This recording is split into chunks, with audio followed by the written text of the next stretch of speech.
Olá, que bom ter você para a terceira parte da aula de ciências sobre metabolismo e nutrição. Eu sou a professora mestre Jaqueline Barea. Vamos lá?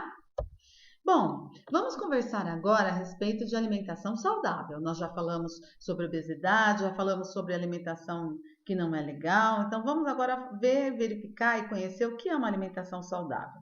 Para nós entendermos o que é uma alimentação saudável, nós temos que nos basear no estudo da pirâmide dos alimentos. Essa pirâmide dos alimentos, ou pirâmide alimentar, ela é fornecida pelo Ministério da Saúde, essa que tem aqui. Então, a base da pirâmide alimentar do Ministério da Saúde indica para que nós façamos pelo menos 30 minutos de atividade física. Além disso, indica que nós devemos fracionar nossas refeições. Nós devemos ter café da manhã, café no meio da manhã, almoço, jantar e um lanche intermediário entre o almoço e o jantar. Tudo bem? A base da nossa pirâmide, ou seja, a parte mais larga da pirâmide, que contém os alimentos que nós devemos ingerir em maior quantidade, possui aqui o arroz, o pão, a massa, a batata, a mandioca. Nós devemos ingerir pelo menos 6 porções desses alimentos no nosso dia. Aqui, ó, logo acima da base, existem os alimentos que a gente deve ingerir também numa quantidade um pouquinho menor do que os alimentos da base. Aqui a gente tem, nós devemos ingerir pelo menos 3 porções de frutas, mas não é para comer uma melancia inteira, um melão inteiro, um mamão inteiro, tá? Uma fatia de melão, uma fatia de mamão, uma pera pequena, uma maçã pequena, tá bom? E aqui a questão dos legumes e verduras, que também a gente deve ingerir 3 porções. O que é uma porção de legumes? Né? Uma porção de legumes é um pires, é a quantidade dentro de um pires de café, por exemplo, tá? Aqui na pirâmide, nessa parte da pirâmide, um pouquinho mais estreita, estão os alimentos que a gente deve comer um pouquinho menos também, tá? A gente tem os feijões e oleaginosas, como por exemplo as castanhas, que a gente deve ingerir uma porção por dia, tá? A gente tem aqui o leite, o queijo, o iogurte, a carne, né? Que também a gente deve ingerir uma porção por dia, segundo o Ministério da Saúde. E aqui no ápice da pirâmide, mais estreitinho ainda, tem aqueles que a gente deve ingerir em menos quantidade ainda. Apenas uma porção de açúcares e doces por dia e apenas uma porção de óleos e gorduras por dia. Existe a pirâmide dos alimentos, ou pirâmide alimentar, ela possui algumas variações, como por exemplo essa aqui.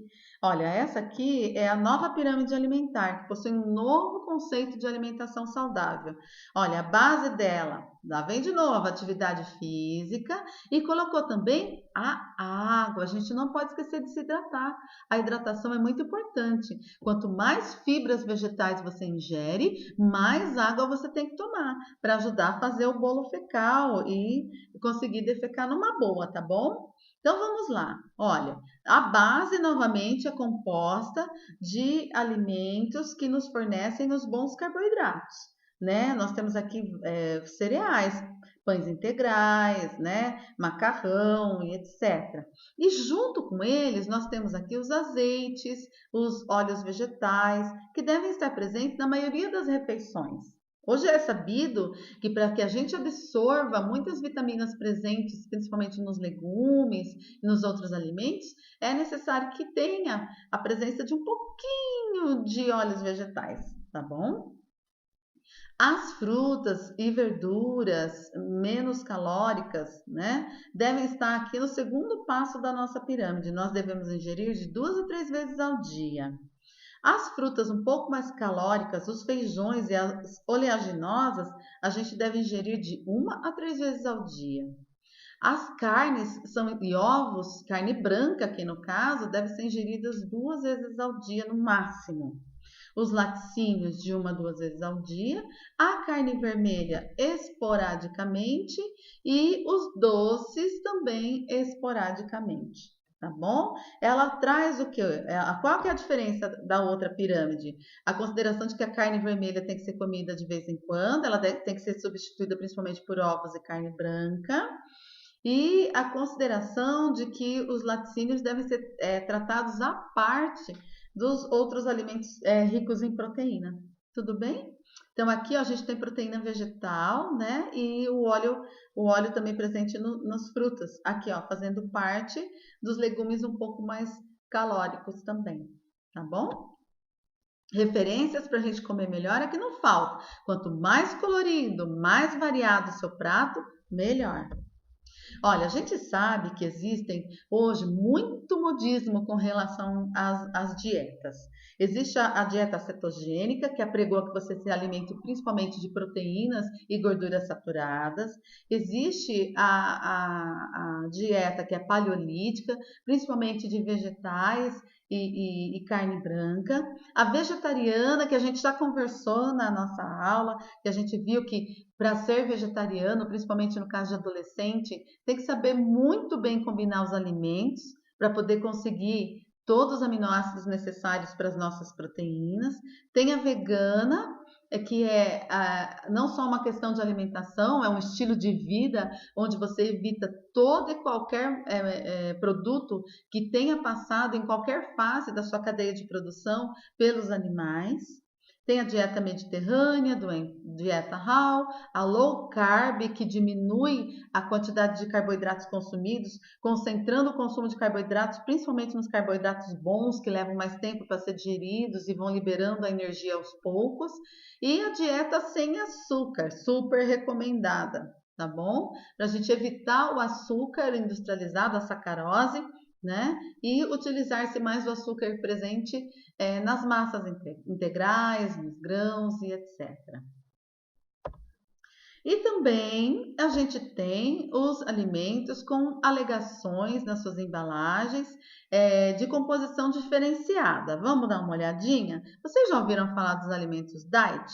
Os alimentos diet são aqueles que sofrem grande redução na quantidade de um determinado nutriente. Esse nutriente pode ser açúcar, pode ser proteína, pode ser gordura, tá? Geralmente, o alimento diet, ele possui grande redução de açúcar e é consumido principalmente por pessoas diabéticas, tá bom?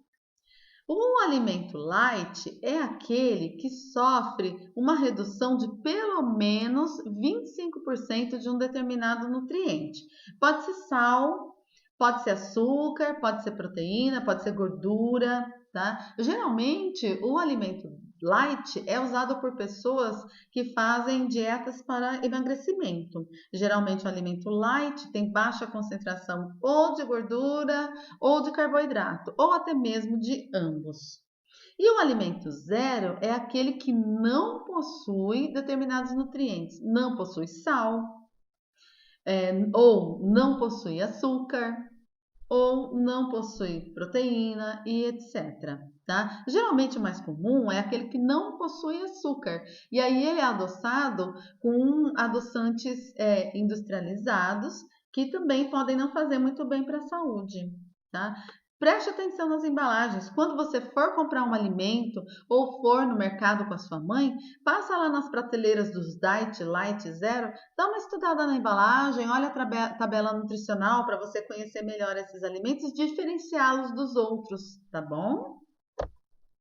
Bom, uma outra questão de saúde envolvida na nutrição e no metabolismo são os desequilíbrios de quantidade de alimento ingerido. Né? Nós temos no mundo bilhões e milhões de pessoas que sofrem de algum tipo de desnutrição ou deficiência de nutriente. 2 bilhões de pessoas sofrem de deficiências de micronutrientes, como por exemplo vitaminas, sais minerais. Nós temos 800 milhões de pessoas cronicamente subalimentadas, ou seja, se alimentam mal há muito tempo, ingerindo principalmente alimentos ricos em carboidratos, lipídios e proteínas, e nada dos outros nutrientes, como vitaminas e sais minerais e ingestão de água. 156 milhões de crianças de até 5 anos têm desnutrição crônica, são mal alimentadas. Tá? E 50 milhões de crianças registram desnutrição aguda, com baixo peso para sua altura. É muita gente passando fome e se alimentando mal no mundo, não é?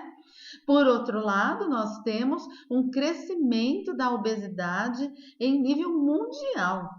tá? É também uma pandemia a obesidade. 1,9 bilhão de pessoas estão acima do peso e 600 milhões são consideradas obesas. Mas obesidade faz mal para a saúde? Claro que faz, né? Como é que está a situação no Brasil? Olha, no Brasil, uma pesquisa feita em 2013 revelou que 59,8% das mulheres adultas estão com excesso de peso, estão com sobrepeso. E 57,3% dos homens adultos estão com excesso de peso. Então, um pouquinho mais de mulheres do que homens estão com excesso de peso, principalmente pelas condições hormonais. A mulher, ela produz hormônios femininos que estão envolvidos também no acúmulo de gordura em determinadas partes do organismo. Agora, com relação à obesidade, 25,2% das mulheres estão obesas no Brasil e 17,5% dos homens estão obesos. Então, olha, as questões hormonais de ritmo de vida influenciam bastante na questão da saúde da mulher. E nos adolescentes, como é que está? Olha, 24% dos adolescentes do Brasil em 2013 estavam com sobrepeso e 8% dos adolescentes do Brasil estavam com obesidade.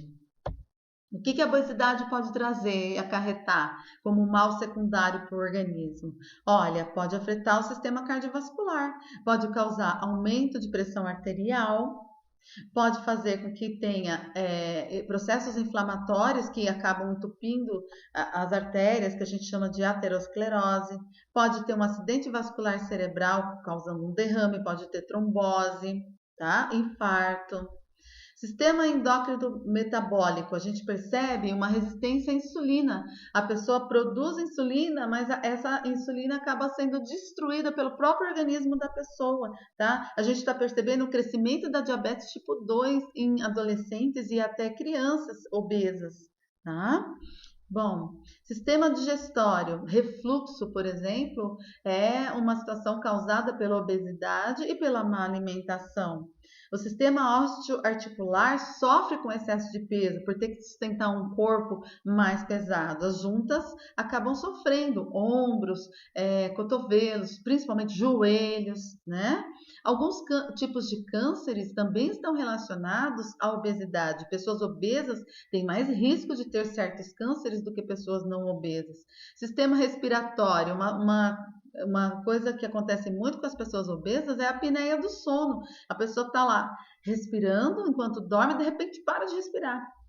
Outra coisa é um ronco, né, devido à má ventilação aí durante a entrada e saída do ar, né, no sistema respiratório. Também a pessoa acaba tendo alguns problemas na pele, como estrias, acaba tendo assaduras, erisipelas, né, aquelas monte de pontinhas vermelhos, dermatites. E a obesidade acaba também por afetar a questão mental da pessoa. Ela pode passar a ter distúrbios psicossociais, pode se tornar agressivas, podem ter transtornos de humor, de comportamento, justamente por não se aceitar, né, da forma como está. Retração social, né? Como que eu vou saber se eu tenho sobrepeso ou não? Como que eu vou saber se eu sou obeso ou não? Através do cálculo de índice de massa corpórea. O índice de massa corpórea, ele é obtido através da seguinte conta. Você pega a massa em quilograma, ou seja, aquilo que você mede na balança, e divide pelo valor da sua altura elevado ao quadrado. Então, vamos lá. Se na balança um adolescente do sexo masculino de 13 anos, ele mede 60 quilos de massa, e ele tem a altura de 1,62 m, como é que fica o IMC desse menino? Bom, o IMC vai ser a massa, ou seja, aquilo que ele mede na balança, dividido pela altura ao quadrado. Então, se ele tem 1,62 de altura, vai ser 1,62 vezes 1,62. Então, o IMC vai ser 60 quilos, que é o que ele mede na balança, dividido por 2,6244, que é 1,62 vezes 1,62. Quando você faz a conta de 60 dividido por esse número, você vai obter o IMC, que no caso desse menino é de 22,9. O que eu faço com esse resultado? Eu vou olhar nas tabelas de referência. Olha só, um menino de 13 anos, ele deve ter o IMC de 21,9 no máximo. tá? Só que o nosso amiguinho aqui, ele tem um IMC de 22,9. Então, se ele tem um IMC de 22,9, que é maior que 21,9, ele já está com uma taxa de sobrepeso, tá? Ele não está obeso ainda, porque seria 26,8 IMC de obeso. O dele deu acima de 21,9, então ele está com sobrepeso. Se ele tiver 13 anos e meio, olha, tinha que ser 22,3 e ele está com 22,9, um pouquinho acima. Então, se ele parar de comer pão, parar de tomar refrigerante e andar mais de bicicleta, brincar mais na rua de jogar bola, né? Andar, fazer mais caminhada e ir a pé para a escola, esse menino vai conseguir normalizar aí sua situação de peso, tá bom? Essas tabelas de IMC você encontra no posto de saúde, você encontra na internet, tá? E a gente tem as questões de distúrbios alimentares, como anorexia, bulimia e compulsão alimentar. Na anorexia, a pessoa sofre uma distorção da sua imagem. Ela se reconhece no espelho mais gorda do que realmente ela está. Tá? Olha só a situação dessa menina, né? Visivelmente desnutrida, e quando ela se vê no espelho, ela se sente assim. Tá? É um problema, é um distúrbio mental, a pessoa precisa tratar com psicólogo e com psiquiatra, tomar medicação e ser acompanhada, tá? Até que isso passe e ela supere essa fase. Existe a anorexia nervosa, onde geralmente a pessoa está ansiosa demais, se sente culpada demais, ou até triste demais, e por conta disso não consegue comer, a comida não desce, trava. Tá? E a pessoa começa invisivelmente a emagrecer. Tudo bem? Precisa de apoio, hein? Tem que levar no médico, passar pelo psicólogo e psiquiatra. Na bulimia, o que acontece? A pessoa ingere alimento e tenta se livrar desse alimento rapidamente. Toma um monte de laxante, aí as fezes acabam saindo ainda sem ser totalmente processadas e sem que os nutrientes tenham sido absorvidos. Ou às vezes a pessoa força o vômito, ingere alimento e depois força o vômito para jogar esse alimento fora. E na compulsão alimentar é justamente o contrário da anorexia. A pessoa, ela não consegue parar de comer. Ela chega a comer todos os alimentos que tem dentro da geladeira, às vezes come alimentos crus, às vezes come alimentos frios mesmo. Ela sente dor por estar tão repleta e mesmo assim continua comendo. Tá? Ela não consegue parar, não consegue ativar o seu centro de saciedade no cérebro. Todos esses casos são disfunções mentais, são disfunções que precisam ser tratadas com especialistas, psicólogos e psiquiatras. Os pais devem estar muito atentos aos seus filhos. Se você perceber que você está passando por uma situação parecida com isso, procure seu pai, procure um adulto para ele poder te ajudar, tá bom? Bom, a aula terminou aqui. Eu quero agradecer os meus queridos professores de educação física. São tantos que passaram pela minha vida, que são meus colegas. Um beijo para o Nilson Simeão, para o André Matos, para o André Corvino, para o Glauber Dalanese, para a Leia Mâncio, para a Lucimara Laurano, para a Eriquinha Cambuí, para o Fábio Martisson e para o Tomé Franco. Olha, colegas, um grande abraço para vocês. A aula termina aqui. Agora é hora de fazer atividades físicas e atividades cognitivas, tá certo? Não esqueça aí de ler o texto que eu mandei para vocês e também de realizar as atividades. Beijo para vocês!